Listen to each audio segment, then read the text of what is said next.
It's called the Carrot Principle. We're going to find out how it can help improve your business relationships. That's next, right here on Fox Business.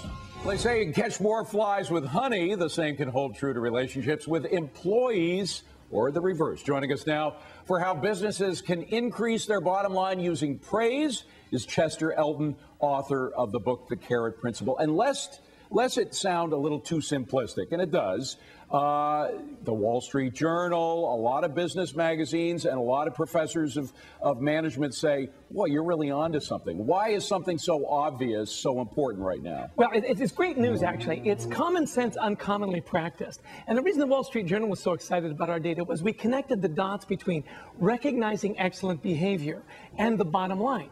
We had 31 different... So you're not just whistling Dixie here. You've got evidence to back it up. Absolutely. We proved it. It's not allegorical anymore. Like, oh, it would be nice to be nice to our employees. Happy employees are better employees. No.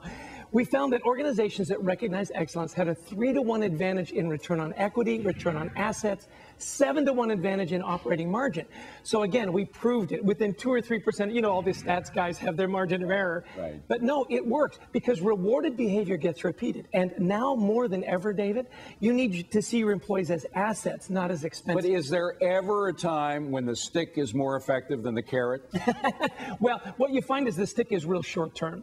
And what we find is that carrot managers, right, those that reward more and look for the good, build trust. So when you've got trust in your relationship, you can then use the stick or criticism, and it's effective. I believe you because you're trying to make me better, not because you can, because you have a better title. So the carrot is always the basis. That's always the better way to go. The hardest thing, luckily I was only a manager once in my life. For about 2 years, I managed an operation of about 30, 40 people.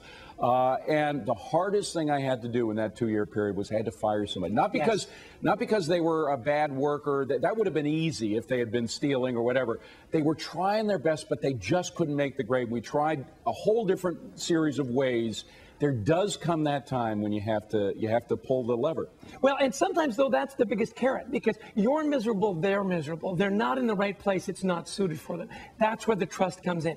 You tried everything you could. You said, you know what, it's not a match. And employees appreciate that honesty and that direct approach. That, in effect, can be the best carrot they get. Is there a danger of appearing too happy? I mean, if you're happy all the time and you're favorable all the time, there's sort of an inflation principle here that the more you have of something, the less each example of it is worth. Right. And we talk about specificity. As long as you're specific in it, don't worry about it too much, because we did the surveys just recently. 74% of American workers said they got no formal recognition in the last year. So I love it when managers say, but what if you do it too much? I say, nobody's doing it too much. Don't worry about it. Not too much, but you really have to focus in on a particular task. This item in this paper was terrific business. Exactly. We say general praise has no impact. Don't get that mixed up. Like if you just come in and said, hey, great job, exactly. you know, the finger guns, doesn't mean anything. But to your point, I love the paper. You always hit the deadline. You took care of the client. You stayed late. That specificity is... And folks, this is a guy who dresses what he believes in. Look at this. Not only that, but we've got the socks. There you go. He's got the orange socks. All right. We love it. You got to live the brand. The Carrot Principle is the book. Great to see. Please come back and see us often. I appreciate it.